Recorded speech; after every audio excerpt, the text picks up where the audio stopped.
Thanks very much, Harold. Well, you've heard the introduction in terms of the Red Meat Partnership and the work it's doing. We've now got a panel.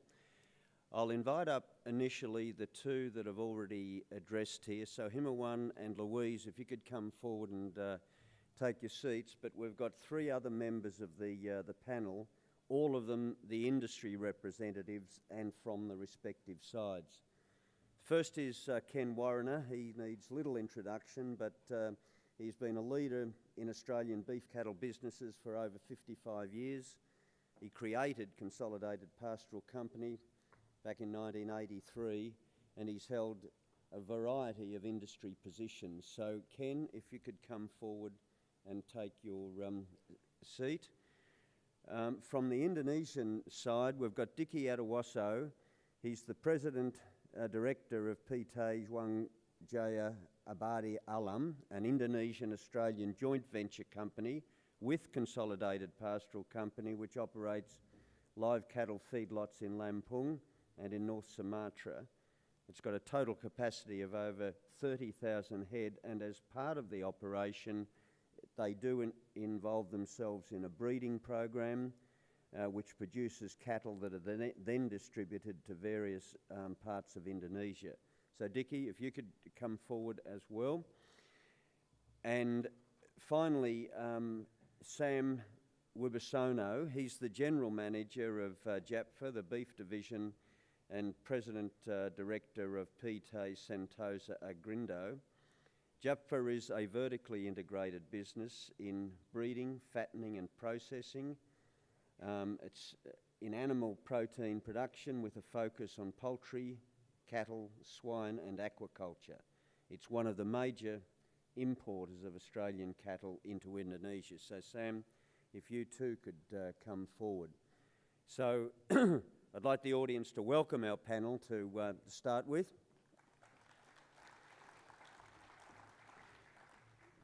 And I'd like to pose the first question to the industry representatives first. And by the way, the three industry representatives are all members of the breeding committee of the Red Meat Partnership. We've heard the presentation, but from an industry perspective, what do you think the achievements have been from the partnership investment? What are the lessons and where do we need to direct the future work? So maybe Sam, if I start with you, if you could give your insights on that. And can I also invite either Sam or Diki to the question that Dick so elegantly avoided. What are the implications from the breeding program for the 5-to-1 strategy, and how is it perceived on the Indonesian side in terms of addressing long-term the issue for building your capacity in breeding? Thank you, Simon. Good morning, everyone. I think the work that the partnership is doing, especially in the first priority area, which is the cattle breeding, I think is very important. As Dick eloquently flicked with regard to the regulation of 5-to-1, I think again that shows again the importance of this project, the cattle breeding. And I think to just give you a bit of a background, the subject about cattle breeding in Indonesia is not something that's new. It's not only been raised by this regulation. It's been around for a number of years. It's only been made official. I think in the past it's been somewhat in the gray area. So I think to firstly say how important the Red Meat Partnership is. And I think in short, I think the question in everyone's mind probably is it going to stay or is it going to go away? And with the background, what I said, it's been around for years. I think it will be around for a number of years. And I think it is something that the Indonesian government wants. It's something that the industry needs. And I think the importance of what the coffee and the partnership is doing is to pilot and model and hopefully becomes a path for industry to actually put actual investment. And I've been a very strong proponent of the SISCA model. I think it has wonderful synergies. What is lacking is the competency of the people in Indonesia to run a large-scale cattle breeding operation. And I think this poses a tremendous opportunity for Australian cattlemen to try to match partners with the Indonesian industry players, especially from the palm oil. And I think one of the earlier accomplishments is that it has gained a lot of traction. I've had a number of plantation owners have approached me and have asked with interest on how to start their own cattle plantation. But I think we're still a bit away off. I think there's one thing is being interested and one thing to actually execute and run the program. I won't sit here and tell you how easy it is to be a cattle producer. It's very challenging, especially in a high rainfall area. So again, I think those are the things that we hope we'll accomplish out of the project and find solutions and to set up the systems for the projects to be taken over from industry, not just from the government side. Dickie, your reflections. Okay. The way I see this partnership, I mean, it should not look at it as a transactional tool. It's more like a long-term investment. So what Dick Snyder did with the cattle and palm oil is actually a response to the frustration of the Indonesian government in developing the industry in Indonesia. Gone are all the old days of the advantages being in Indonesia, feedlotting being in Australia, and feedlotting in Indonesia. Nowadays, more dynamics. I mean, you learn from our experience in the last 30 years. We learn also from our experience in the last 30 years. But Indonesia are facing a challenge, a long-term challenge, that they have to have food security. And all the dynamics that we have gone to the last few years of trade, politics, and also your supply of cattle to Indonesia, it forced Indonesia to look at the strategy of securing their future for their protein consumption. One is the one that really want to do is domestically they have to breed cattle. The breeding cattle that are available in Indonesia has to be done in a massive a land mass that is institutionalized. You cannot breed cattle we don't have pasture land. The only land we have is actually plantations who has already at least some infrastructure for somebody like Dick Slaney come in and also for us to bring cattle. There are people there, there's security and so on like that, even though there's still problem in security in that, okay? It's not, Indonesia is not like in Australia or America where a family, a husband and wife go to a frontier, open up a land. When we go to in Indonesia, open up a land, there's already a village, people in there, and then you have to build the institutionalized land masses for cattle to come in. So I think that what we are doing is actually with cattle and palm oil is probably one of the answer. I mean, I can see that the challenges is there.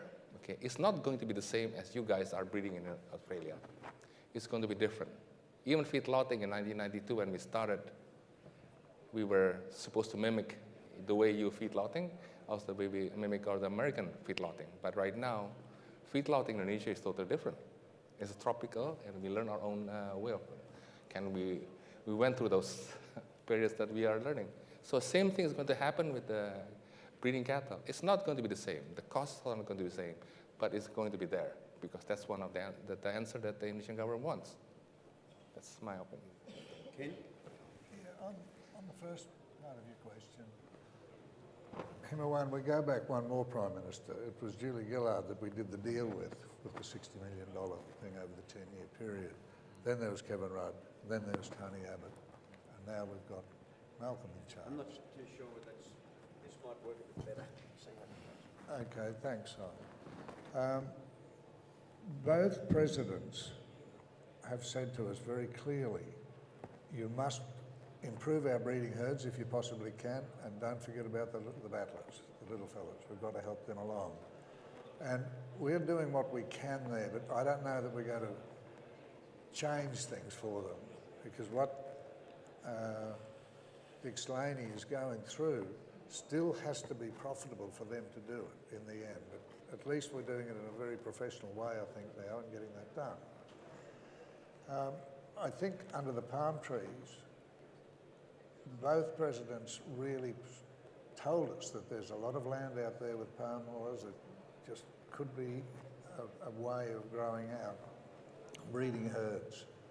And that's what he's trying to do, just to try and develop that up. These things don't happen overnight. Sure, it took us a while to get going until we worked our infrastructure out, or our administration, but in the last 2.5 years we've got going with it. But it takes 3 years just to do one generation. It's 9 months gestation and so on and so on to provide these things. With the 1 in 5, I think that's a way that they're looking at forcing the importers to bring these cattle in. Now, I know that Suntory have done it, and we've done it before, bringing them in and trying to run breeders in feedlots. That doesn't work anywhere. So all that's going to do is affect the price of your normal steers going through the feedlot. And I think it's up to us to try and convince them of that, but we're not doing a very good job so far. I think that that rule is still in. That is not going to bring down the price of cattle out of feedlots. Himmelwan, we've heard the view that people see real prospect in the breeding program of being able to bring it forward. To what extent is government aware of that, particularly in the context of the Indonesia-Australia Closer Economic Partnership that's being negotiated at the moment? Is the input being made aware? Is there a realisation that this is a project worth persisting with in the context of that partnership looking to address the food security issue in Indonesia? Well, first I would like to I would like to underline again what has been said just now, that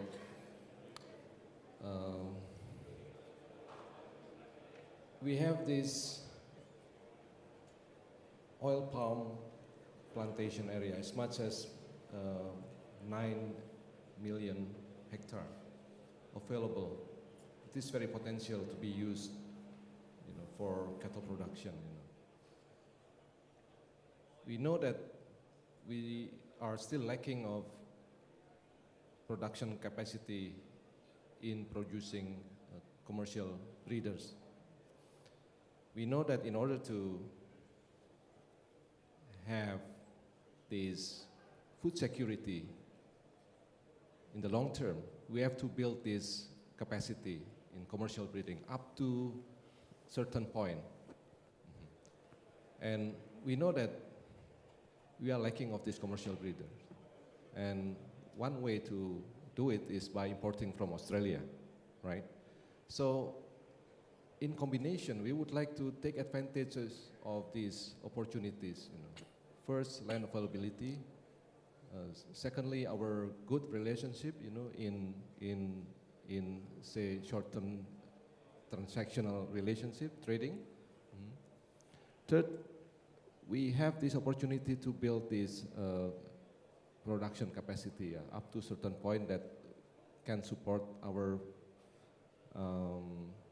food security in the long term. But at the same time, we are also aware that it takes time, as mentioned before, that at least it takes 3 years, for us to really know the result, whether it is sound, whether it is really commercially feasible for this, for example, the integration between cattle and the oil palm production, to convince the investors to invest in these businesses. But one thing that we are sure if even in the process of proving this model, we can learn something like what we have learned so far, that indicate that it has the prospect, then we can invite at least the owner of the oil palm plantation in Indonesia to start thinking about this, And I give you one example that, even though we are still in the beginning of the process, a number of oil palm producers in Indonesia, oil palm plantation in Indonesia has also started this kind of integration by its own. So having learned from this, we are still optimistic that through, for example, this pilot, these models, these red meat and cattle partnerships can still be an important part of the SEPA as the early harvest. On the other hand, we also believe that through SEPA, hopefully it will finish very soon, we can get stronger support in terms of regulation. I don't have this capacity to share with you the process, but perhaps some industry members will share with you about what they are proposing in terms of regulation that can be beneficial, that can be supportive to this red meat and cattle partnership in terms of, if I'm not mistaken, import regulation, to make it more flexible or something. Yeah. Okay, we might come back to that in a minute. Louise, we've heard about the breeding program. You've touched on the skills development side, you've touched on the infrastructure, and obviously with the skills one that's been successful, it's continuing. What are the new opportunities going forward? What do you see from the lessons of that as to where you can strengthen in those two areas? Just in the skills development area, is an interesting one, because the idea is to make sure that we're getting Indonesian students and university students in the two different ones we were talking about before to Australia to learn about how we undertake cattle breeding, logistics, and how we manage a cattle farm. We probably didn't do enough of then returning to Indonesia and then looking at how that might be integrated into a commercial breeding program or a commercial farm as part of that. And we have modified that. So part of the learnings was how can we integrate the skills and also capture the alumni that we have as part of that program. I think there's 170 odd students now through that program.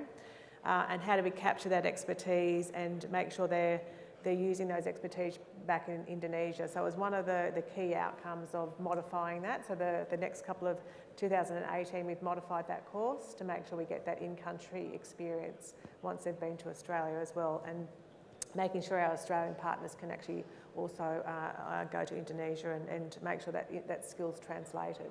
So that's an important component. The other component we've modified and probably strengthened is the development of a 3-week policy course, where it's really about how the Australian government makes trade policy, agriculture policy, understanding around those types of that type of analysis and policy making. So we're hoping that we'll get various people from various organisations such as Ministry of Agriculture, Ministry of Trade, etc., from Indonesia to look at how we do it. Of course, they'll do it differently, but it's also just a matter of exchanging skills and competencies and working with them on that sort of aspect. So we think that'll be an improvement as part of that program. All right, we've got time for questions from the floor. Are there any questions that people have? There's a microphone just coming around. Thanks. Sam or Dickie, you might be best to answer this one. In an earlier presentation, we saw the sort of sharp increase in Indonesian buffalo beef coming in, and we're up to 10% of the market, and which equates back to around 350,000 head. Is that having an effect on the domestic beef herd or the pricing of domestic cattle? And therefore, if it is, do you see that then reducing the uptake of such a breeding program? And maybe touch on the short, medium, longer term policy of the current government in regards to maintaining that import or decreasing the import of the Indian buffalo. But basically, and I would see it as an increase in buffalo may reduce the domestic herd, therefore reduce the uptake of such breeding programs. We all understand the potential, But in reality, if the Indian buffalo keeps coming in, are we going to see realistic commercial uptake of breeding programs? Okay, good question. I might toss that to the industry representatives, of course. Who wants You to answer go first, and then I'll with this? follow. Sam? Thank you. There's been, Yeah, that works. yeah, I think in terms of the effect in the market, obviously there's been felt by the feedlotters like ourselves. Is that coming through? Yeah, can you hear me? My view of the importation is that there will be, it has already established its own market. I mean, there are market segmentation for the local beef as well as the beef from the imported live cattle that are processed in the country, and now the Indian buffalo meat. I think in all the research work that MLS presented, as the economy and the purchasing power of any country increases, the increase in the purchase of the higher valued protein, I think also follows. So I think the Indian buffalo meat is a short-term solution in terms of trying to meet the price stability, but if in terms of the preference, I think the preference is still for beef. I think it's also important again why the long-term objectives of what the partnership and the breeding is trying to do is try to fill some of that shortage in terms of the domestic supply. Let me just add in terms of the opportunities of what the project brings. I think Pak Himawan mentioned there's about 9 million hectares of palm plantation in Indonesia. That equates with the model that I think Coffee is trying to develop, works out to be about 3 hectares to a beast, which means we're looking at about 2 to 3 million breeders capacity throughout Indonesia. So that's quite a tremendous potential that we can build within the country. So, how does that affect, what does that mean to the producers, the cattle producers in Australia? In a sense, I think if the model works, it creates a new demand, a new market for your excess heifers. Currently, I think you're paid 15 to 20 cents discount price from your male or your steer cattle, simply because the heifers don't perform as well in a feedlot setting as the steers. So that's why there's a price difference. Now, I think with these projects, I think you can expect that those excess heifers of yours will be used not in a feedlot setting, but also but breeding purposes. And I think what we'll accomplish is that you will probably get the same, if not even a premium for your heifers, because it's used for a different purpose as what is currently being used. So I think that is again something that is of real value for producers to be able to market and find a home for your excess heifers. And again, I think it's a long-term solution. I think that buffalo meat has its place in the market segment, and it is a short-term solution in my opinion. Thanks. Okay, thanks, Sam. Dickie, did you want to supplement Yes, that? I just want to add, on that, I agree with Sam that the Indian buffalo meat comes in Indonesia is because we do not have this partnership. So I think this is why it's so important, this partnership existence. It's actually to establish a long-term understanding. We've been doing it in the past for 30 years. Business, you export cattle, you breed cattle, you export cattle, and then we have an assembly plant in Indonesia, which is the feedlot industry. The business model will change. It's changing right now and will change. One is the Indonesian government have to have the baggage of pricing to reduce the inflations, and that's why they open up the Indian buffalo meat as alternative. We've been spoiled in the past, but we are always sure that the FMD will always be there to protect us. Now, this is actually why this partnership is important, for us to look at the dynamic changes of the government has opened up. How do how do we proceed with the dynamics of these new business models? We cannot just be an assembly plant. The government will always insist that, the breeding they want to have, they also would like to have the cheap alternative meat in the market. So Indian beef is going to be there, but I think as the balancing of local content is also important to the Indonesian government, as well as we both of us, Indonesia and Australia, have to look at what are the assets that we have and we have built in the last 30 years to develop, to launch into, for the next 30 years, do we look at our cooperations to become, like Pak Himawan said, cross-border investment, not only to capitalize on the Indonesian market, because if you only capitalize on the Indonesian market, we are talking only this partnership as a transactional. We have to look at it as an investment, as a long-term, not only in the Indonesian market you have to look, but you have to also expand to other markets. But be strong first in Indonesia with the Indonesian government's policy and so on. The model is changing. That's what I'm saying. Thank you. Yeah, and the model is changing and the two governments are working to strengthen it. But I just think that it's really important that these messages you've been conveying here are also moved up to government, because these are key questions that they've got to understand about the success of these programs as a foundation for building the food security and the complementarity between the two markets. Sorry, Ken. Yeah, thanks, Simon. I agree totally with what Dickie's saying there. 20 or 30 years ago when the FINDO was started up here, that was really an initiative from Australia to get that going with MLA. And one of the big arguments we had was the foot and mouth coming in from India. That's still a risk, there's no doubt about that. But you look at the work that the Indonesians have done to eradicate it. They eradicated a lot of cattle in doing that. That's going to come again. And I think if we can really develop their industry here where it is more viable to get their numbers up a bit, it won't affect our trade just because a few million more cattle come here, because there's a few million more consumers up here to take the product.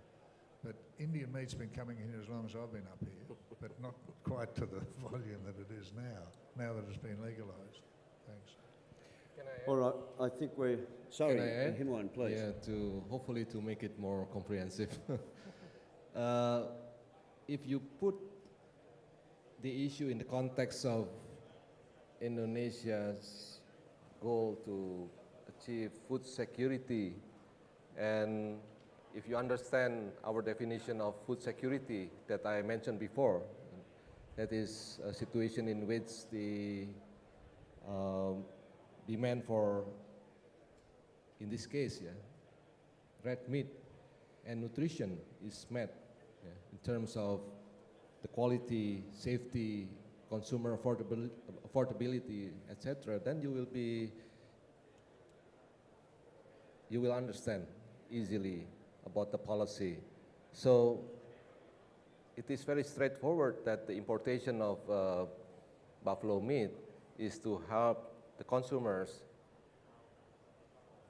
to consume red meat and nutrition from it. So it's about affordability.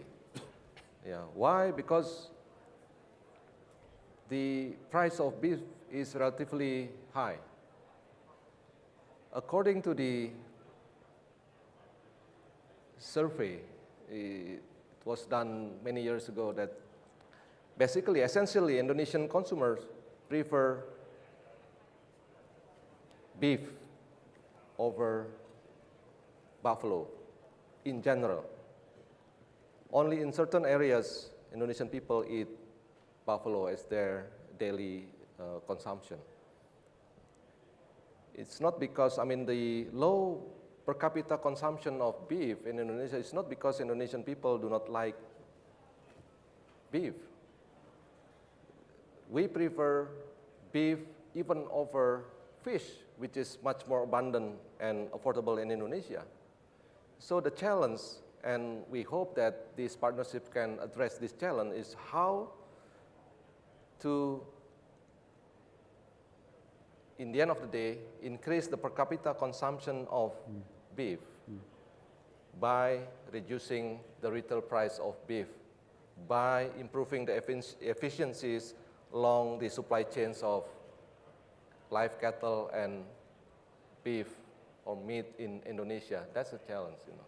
And in order to confirm the result of the last survey, the partnership is now doing another survey on beef consumption and preference trends in Indonesia, and hopefully we will have the updated answers as to some extent that the importation of beef, the consumption of beef, for example, you know, will seriously affect the beef or live cattle industry in Indonesia.